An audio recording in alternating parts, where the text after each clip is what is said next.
You're tuned in now, the Mike Wagner Show. Turn it up, let the story unfold. Voices of legends and stars untold. From actors to authors, musicians to the world's best voices coming straight to you. 30 years strong, still breaking new ground. 1,000 great guests, hear the magic sound. Inside inspiration, every genre, every show. You're tuned in now, the Mike Wagner Show. Turn it up, let the story unfold. Voices of legends and stars untold. From actors to authors, musicians to the world's best voices coming straight to you. You're tuned in now, the Mike Wagner Show. Hey everybody, it's Mike from the Mike Wagner Show, powered by Sonic Web Studios, brought to you by our official sponsor, the Mike Wagner Show, international award-winning author Mia Moses Missing, available on Amazon paperback and ebook. Coming soon, Missing 2, Double Suspense, Double of Fun. Check it out on Amazon. Also brought to you by Sweet Songs by Serena Wagner, based on the life of Dave, including 30 exquisite pains and King David Psalms. Amazon.com, keyword Sweet Songs Serena Wagner. Also check out the Mike Wagner Show at the MikeWagnerShow.com and Linktree at the Mike Wagner Show. 50 podcast platforms, 110 countries, including Facebook, SoundCloud, Spreaker, Spotify, iHeartRadio, also Apple Music, BitChute, Rumble, and YouTube. Follow us on Instagram, LinkedIn, Twitter, and TikTok today. We're here with Amazing Lay, who's a New York-based actress, currently in Los Angeles, with writer, filmmaker, and also co-founder of 18 Bleecker Films and award-winning production house, and also part of Dimavula Studios. Grew up in New York City in a Greek-American household, rich with folklore, myths, and also traditions, and also encouraged a child by a librarian to retell stories. And one of them is a house in the middle of the street. Live, ladies and gentlemen, plus dudes in beautiful downtown Los Angeles. The amazing New York-based actress, now in Los Angeles, writer, filmmaker, co-founder of 18 Bleecker Films, and award-winning production house, and Dimavula Studios. We'll be talking about her book, The House in the Middle of the Street, the multi-talented Jennifer Sklias-Gahan. Jennifer, good morning, good afternoon, good evening. Thanks for joining us today. Good morning, Mike. How you doing? Well, I'm doing great. It's great to be on board as well, too. And you got some great stuff we'll talk about. You're a New York-based actress. You're currently in Los Angeles. You're a writer, filmmaker. You're a co-founder of 18 Bleecker Films. It's a award-winning production house.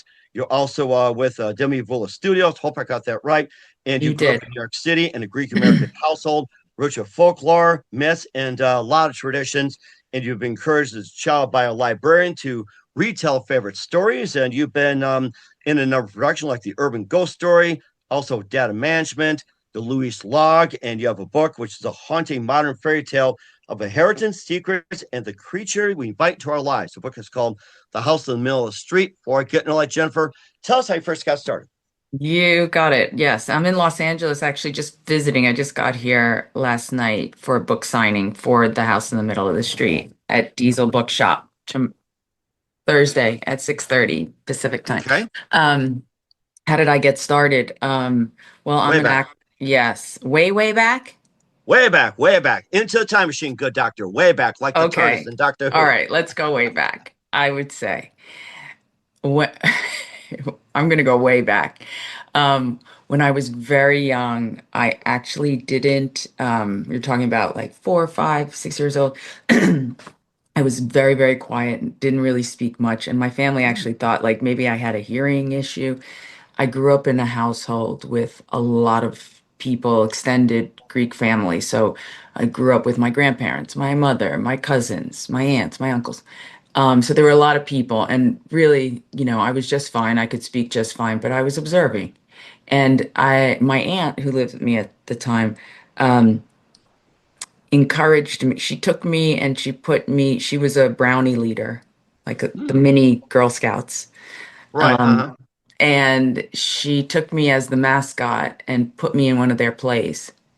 And the story goes, like, she put me up there. She gave me some dialogue to read. I started talking and I never shut up after that. So she solved the problem.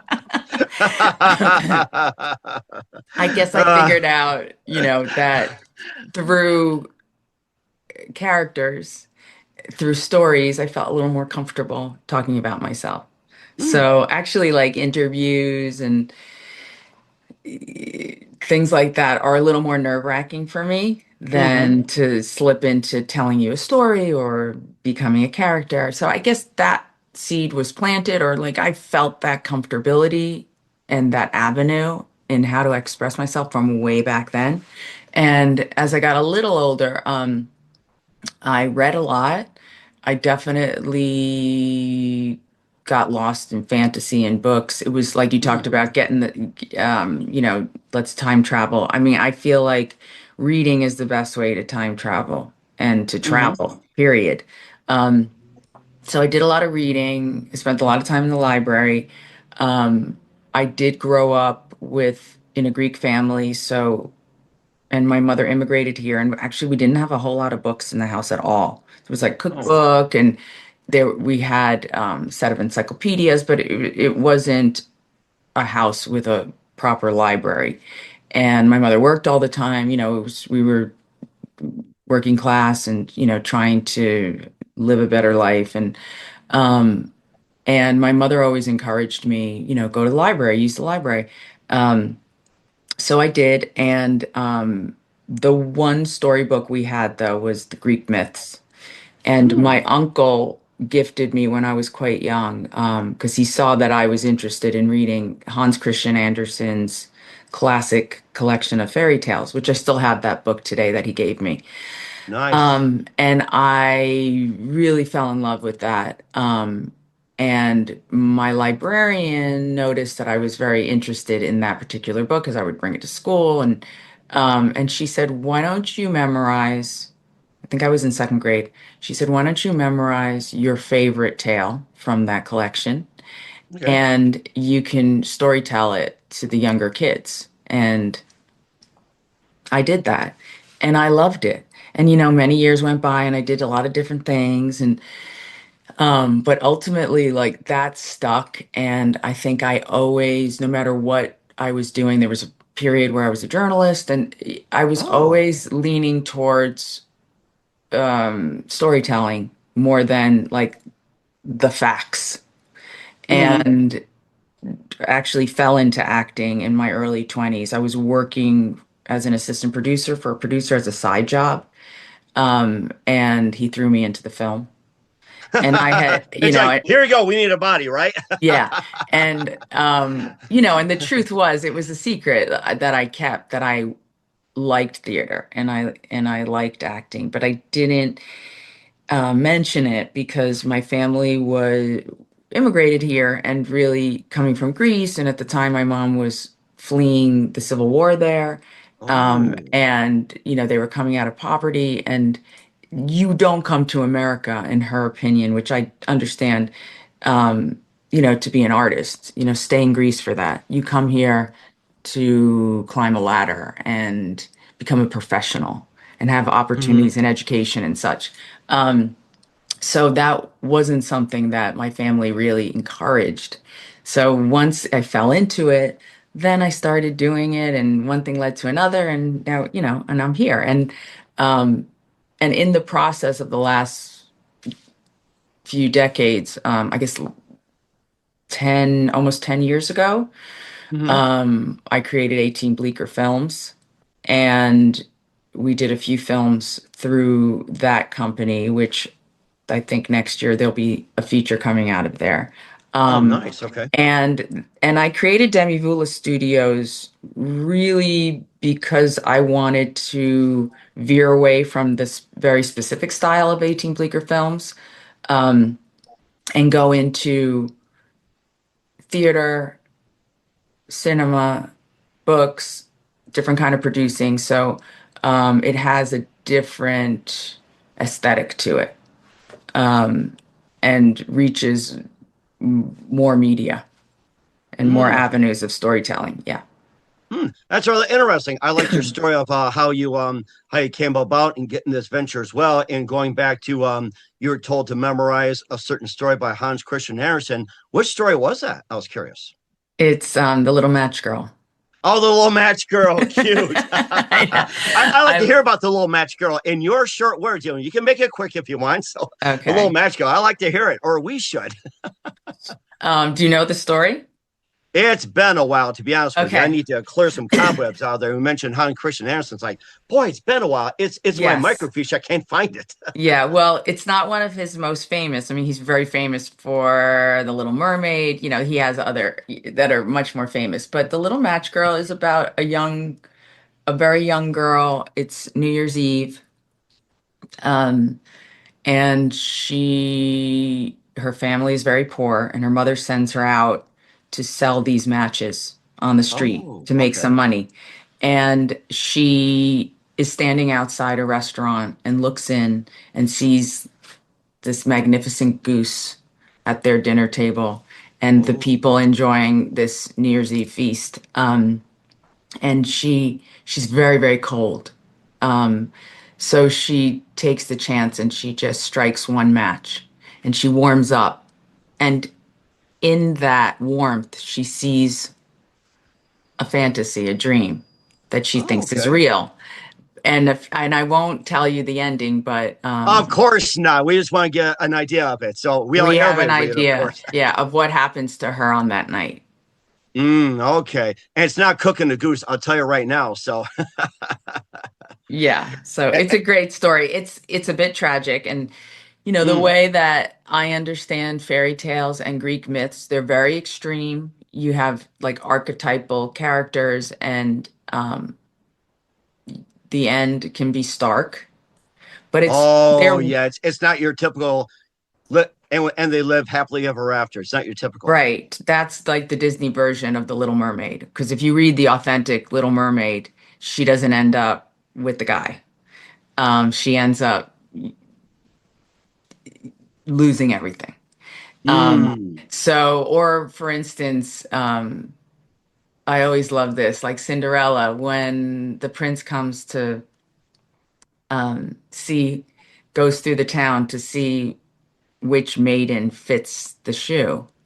mm, When he goes to the house, Cinderella's house, and her stepsisters are there. In the original story, they actually cut their toes off in order to fit into the shoe. So, really? Oh, yeah, my gosh. That's gruesome. Ugh. Mike. Ugh. Just for So, a glass slipper? Oh, my God. Don't they understand the well, long range ramifications? Oh, my Well, God. why? Why would they do that? And why would he write it that Oh, way? To boy. show the desire to have status and or to have love or whatever it is that they're going to receive from the prince. So fairy tales and myths are done in a really extreme way in order to prove the point of like humanity and what we do, like what we do for love, what we do for, how deep is our pain, how greedy can we get? How much truth can you find? So it's written in very extreme fashion so that it comes right home, and it's fun, Hmm. and it's fun. So Huh. I was very influenced by those types of stories, and the house in the middle of the street is a dark fairy tale. It has Greek mythological creatures in it, and it starts out there once was a house that sat in the middle of a simple and quaint tree-lined street. It starts that way. It gets a little gruesome. So Mhm. I follow that format where I'm saying something that's very real to me through extremes Right. and fantasy. And how extreme does it get? We'll find out in 1 minute with the house in the middle of the street with Jennifer Sklias-Gahan. But first, listen to the Mike Wagner Show at themikewagnershow.com, powered by SonicWeb Studios. Visit online at sonicwebstudios.com for all your needs. Looking at a professional website without breaking your budget, SonicWeb Studios is the answer. SonicWeb Studios offers fast, affordable custom designs that blow the competition away. Call today, 1-800-303-3960. It's 1-800-303-3960. Or email to support@sonicwebstudios.com. Mention the Mike Wagner Show, get 20% off your first project. Sonic Web Studios, take your image to the next level. Also, time to give a official shout out to our official sponsor of the Mike Wagner Show, international award-winning author Mia Molson-Zia. If you love fast-paced mysteries, you love Missing by Mia Molson-Zia, available on Amazon paperback and ebook. Missing is fast-paced and intriguing with an unforgettable twist. It takes place in 4 countries, 2 strangers, 1 target, where truth is illusion and those love you to first go missing. It's available on Amazon and paperback and ebook.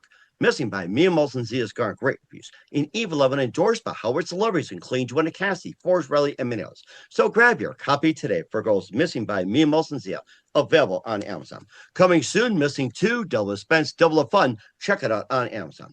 Also brought to you by a sweet psalm, especially Serena Wagner, based the life of David, including 30 exquisite pains and King David Psalms. The sweet psalms gives new perspective of David through Psalms he wrote. His time as shepherd started in complicated yet turnt relation with King Saul. It's a story of love, betrayal, repentance, hope, and more. Check out the Sweet Songs by Serena Wagner on Amazon. Keyword Sweet Songs, Serena Wagner. Also, check out the Mike Wagner Show at the MikeWagnerShow.com and link treat the Mike Wagner Show. 50 podcast platforms, 110 countries, including Facebook, SoundCloud, Spreaker, Spotify, iHeartRadio, also Apple Music, BitChute, Rumble, and YouTube. Follow us on Instagram, LinkedIn, Twitter, TikTok. Take us with you on any mobile device. Have a great gift ideas. Go to Amazon.com. Check out the Mike Wagner Show podcast. T-shirts, pop sockets, throw pillows, tote bags, and hoodies. Makes great gifts 24/7. Go to Amazon.com. Check out the Mike Wagner Show podcast.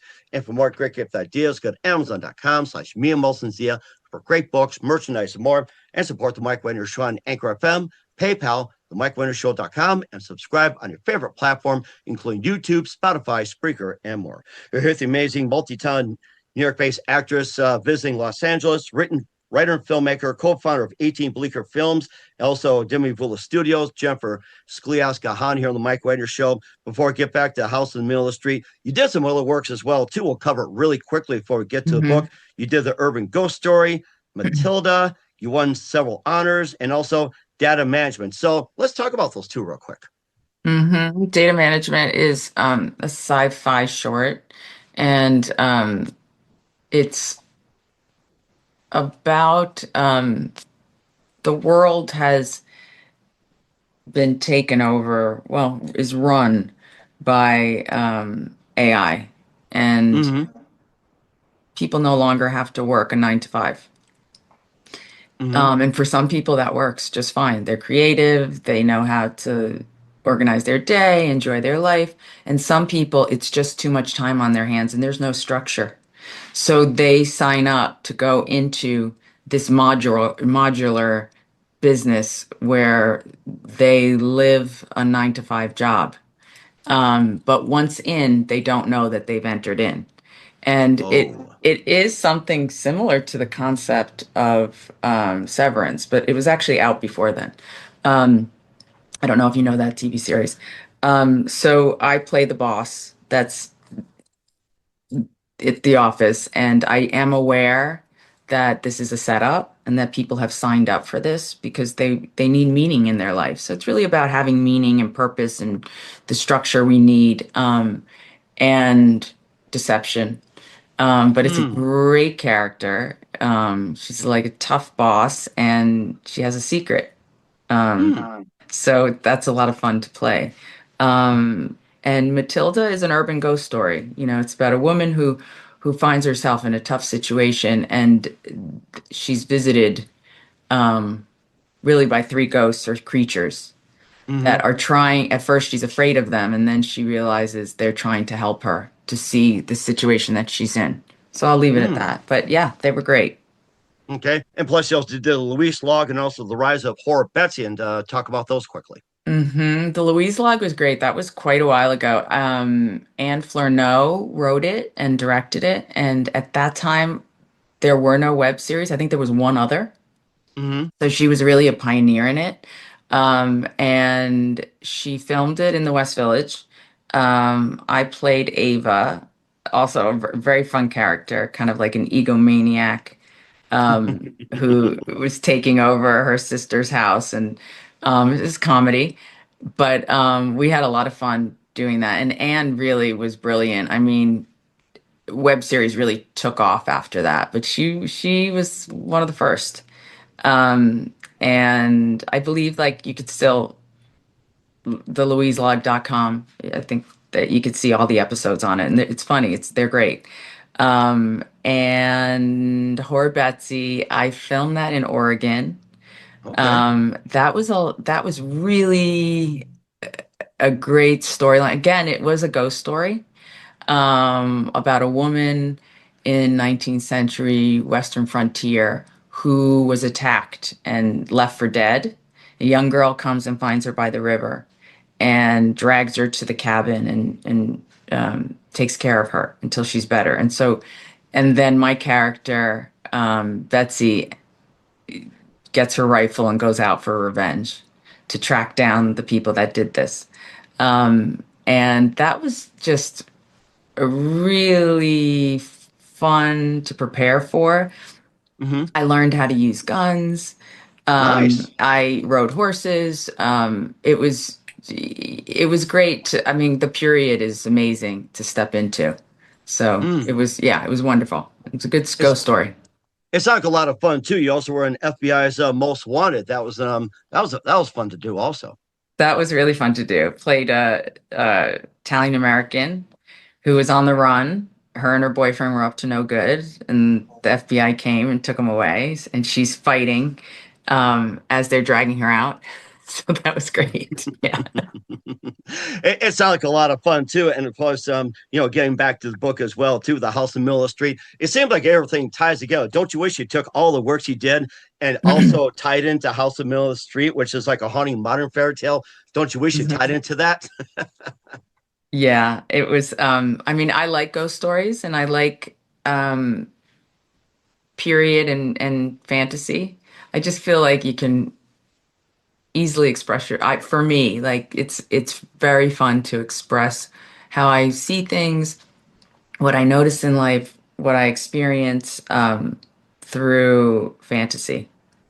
and supernatural and mystery.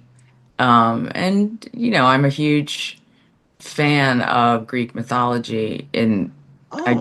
I feel like everything exists in those stories. I mean, they've Hmm. been around this long because they really teach us how to live, and I think fairy tales are the same. They're giving us a template. Like this is what it is to be in the human condition, and Hmm. are there powers greater than ourselves that intervene? And facing our own demons. Like they're monsters in my story, but are they real monsters or are they my monsters? Is it Or something like I'm imaginary, right? Like imaginary friends, imaginary enemies, and all that. and but just our own demons and Hmm. how we handle them. Like it's in a story you can place them anywhere, Hmm. And so yeah, I hope you read it Well, or certainly well listen too. to it. Right. Yeah. You talked about Greek mythology earlier. I took up Greek mythology back in high school. I was fascinated. And what are some of your favorite Greek mythology tales that you read about? Well, I mean, I'll tell you that I used some mythological creatures and storylines in the house in the middle of the street. Some of my favorites. There are creatures called harpies that I have in my story. And the woman that owns the house that dies and passes it on to Rebecca, who is the main character in the story. Her name is Minerva Atreus, and I picked that name to to give the flavor of the House of Atreus, which is Hmm. a cursed Greek mythological house. So I love those Mm. stories, and Jason and the Argonauts, and the harpies are there, and the bow reeds. They're all characters, these winged characters that do Zeus's biddings.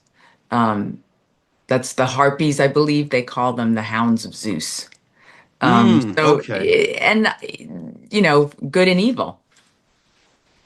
Right. Yes. And of course, it basically just ties into generational trauma and everything like that. And you got the demons in there. How does one person, break away from the generational trauma, and what can one do to break from the addictions? Like, harpies, go away, or Zeus dogs, Right, go away.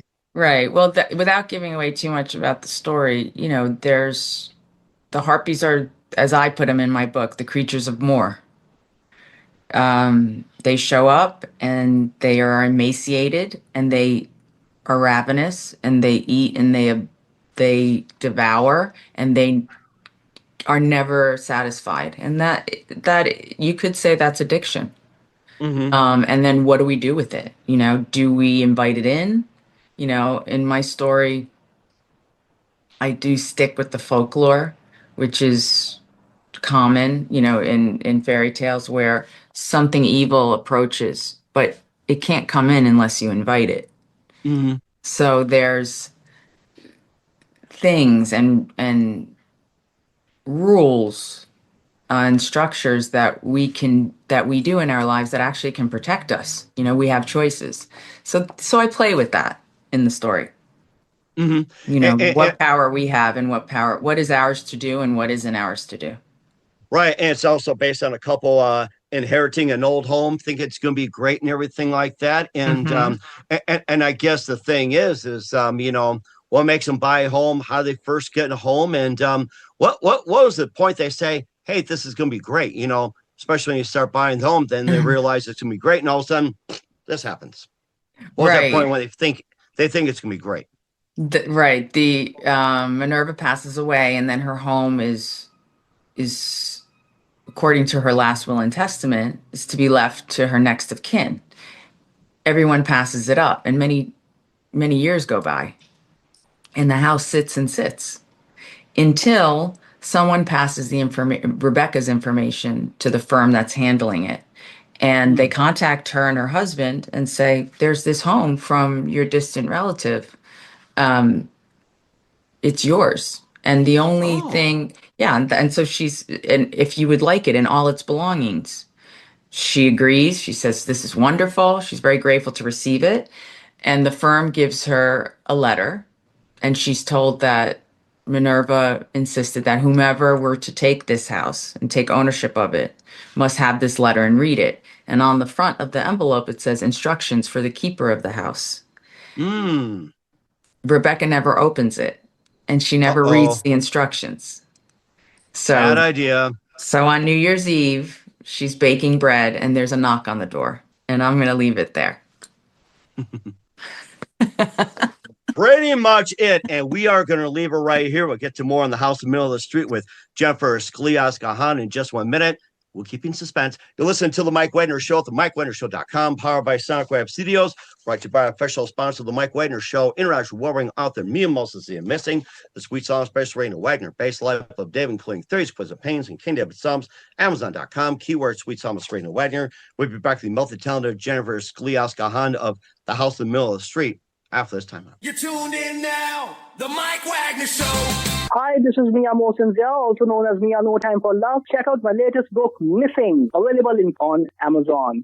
Be sure to pick up your copy today. One of the better action books that I have read to this date. Mian Moshinzia, pick up his book, Missing: 4 Countries, 2 Strangers, 1 Target, where truth is an illusion. The Mike Wagner Show is powered by Sonic Web Studios. If you're looking to start or upgrade your online presence, visit www.sonicwebstudios.com for all of your online needs. Call 1-800-303-3960 or visit us online at www.sonicwebstudios.com to get started today. Mention The Mike Wagner Show and get 20% off your project. Sonic Web Studios. Take your image to the next level. The Mike Wagner Show is brought to you by Serena Wagner's book, The Sweet Psalmist, now available on Amazon. This book includes 30 exquisite paintings by well-known and unknown painters and King David Psalms. The Sweet Psalmist gives us a new perspective on his life in this book. Through the Psalms he wrote, his time as a shepherd in the field is where the book starts, and it goes on to describe his complicated and turbulent relationship with King Saul as well as other events. It's a story of love, betrayal, repentance, and more. It also offers advice on approaching God and living a life that pleases him. Check out the book, The Sweet Psalmist by Serena Wagner, now available on Amazon. Keywords, Sweet Psalmist, Serena Wagner. Hey, this is Ray Powers. And this is David of Runaway Sinners. And here we all are. On the Mike Wagner Show. So get comfy. Mike's got us. Rebecca author Jennifer Sklias-Gahan, the Mike Wagner Show with the house in the middle of the street. And there's a couple of things I forgot to mention. What inspired you to first start the house in the middle of the street?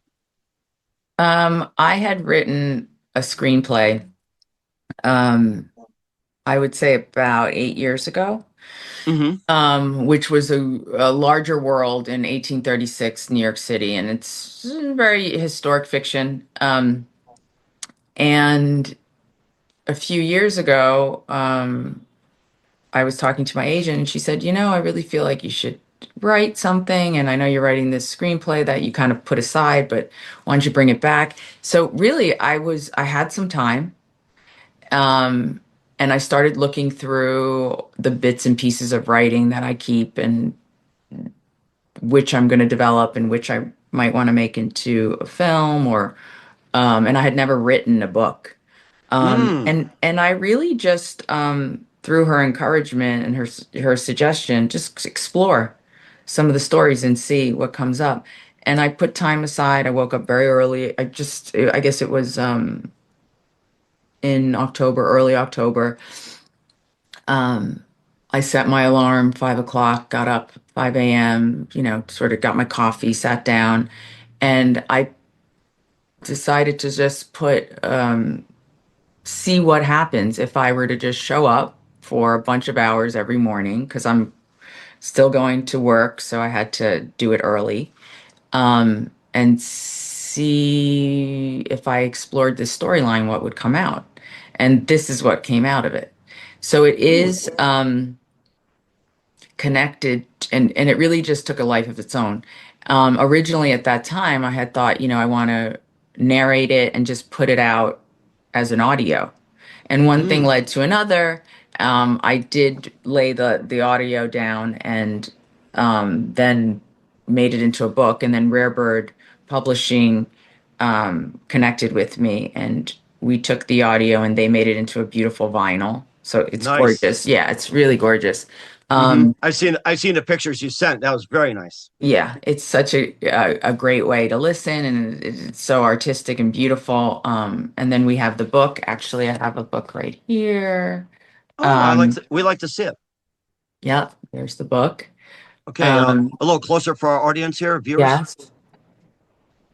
Oh And my God, that's beautiful. I love it. Looks like an album cover. Yep, and the illustrations are done by Miles Mullen, and I'll just show you. He just did such a great job. I'll show you the children that come to the house. So I wrote this, and then there's the boy and the girl. Okay. Oh, very nice. So you can see that's such fine detail. Yep, there's and there's a gothic feel to it. So I wrote the story, and then I have decided at this point that it comes from a much bigger world. So I'm going to go back into that original screenplay and write it in a series of gothic tales that follow this one. And I'm interested in making this first section into a film. Oh, very nice. Okay. And this kind of reminds me of like it's almost like a Brothers Grimm, it seems like. You talk about Hans Christian Andersen tales. This kind of like a spin of the Brothers Grimm, which can be grim at times. I mean, no intent on playing words, but seriously, it is like the Brothers Grimm. Yeah, it can be grim, yes. Absolutely. Yeah. They're meant to be that way, like we said, like with Cinderella. So it's interesting because, originally I was writing a screenplay, and then somewhere along the line it turned into a book, and now it's sort of going back to film. And I think it has that kind of aesthetic. It's a gothic ghost story, and it's very whimsical and period and beautiful and fun to dip into that world. And it sounds a lot of fun. And what else you want readers to get from the book? I would be very interested in how what it brings out in people. What does the storyline? That's why I hesitate when people say, "What is it really about for you?" I'm more interested in what other people take from it, and what it, how they see the creatures, or the structure of what you let into your life, and the creatures of more. Like what are your creatures of more? So right. And I think that's a great point you covered as well, too. We want everybody to learn from that. And Jennifer, where can we find the house in the middle of the street and all he works at? You can find it where all good books are sold, on most platforms, Amazon and Barnes and Noble. I do believe it's available at Rare Bird Publishing, the vinyl and signed copies of the hardcover book. On Amazon, the hardcover is available, the ebook is available, and I believe March 31st, the audio version will be available. Nice. Well, certainly looking forward to that. And what's your website, and how do people get a hold of you? What's your website? It is jennifersklias.com. All right. We want everybody to check out right now and make sure you check out the book as well. The multi-talented Jennifer Sklias-Gahan on the Mike Wagner Show at the house in the middle of the street. And tell us, what do you got coming up in 2026 and beyond? And what can we expect from you? Well, I'll be starting April shooting The Cutting Room Floor, which is a feature. And we will see what comes after that. I am writing the second and the third tale in this series. So I'll definitely reach out to you, Mike, to let you know when that comes out. All right. Sounds great. Just keep us up to date. We'd love to have you back, Jennifer. This has been really great. And a couple of things. Who do you consider biggest influence in your career, Jennifer? Say that again, Mike? Who do you consider biggest influence in your career? I would say, like we said, Hans Christian Andersen, the Brothers Grimm, Neil Gaiman. And I think those writers have really deeply influenced me. And the folklore I grew up with in Greek mythology. Yeah, those are my greatest influences. And, for Greek plays and the tragedies, like as an actor, if you know those archetypes, you see them even in like FBI Most Wanted. We take from that always. So those are my greatest influences. And certainly a great one as well, too. And what's the best advice you can give to anybody at this point? Creatively? In general. I would say what my book says. Beware of the creature of more and be selective who you invite in. Mm-hmm.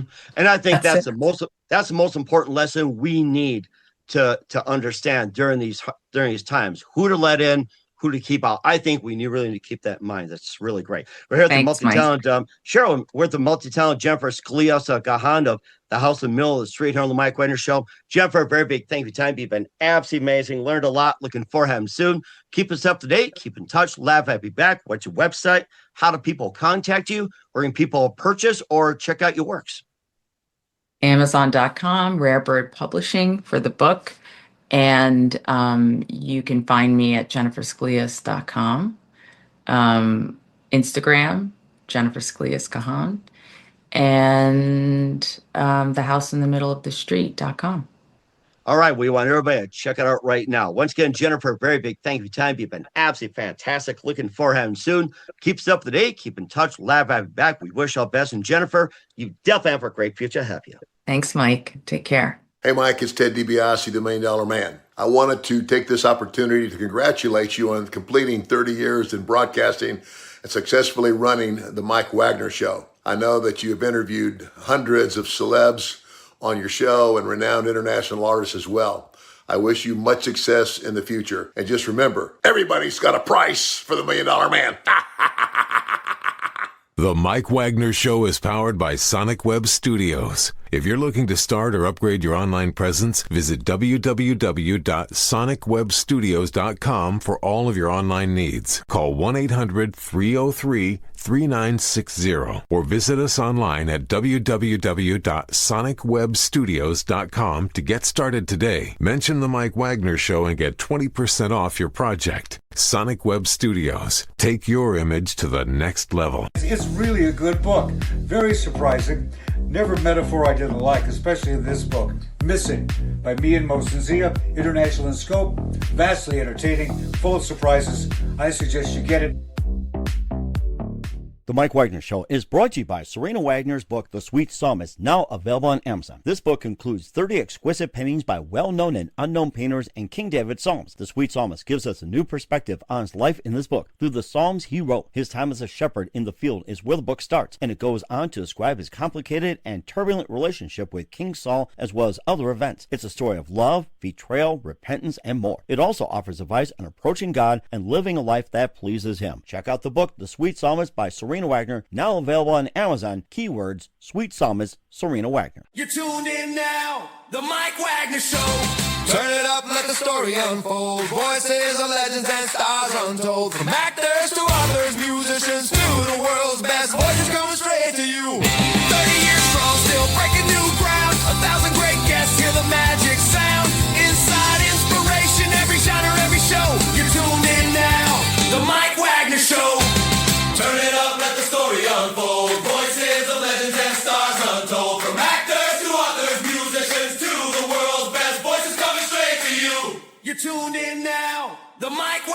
Show.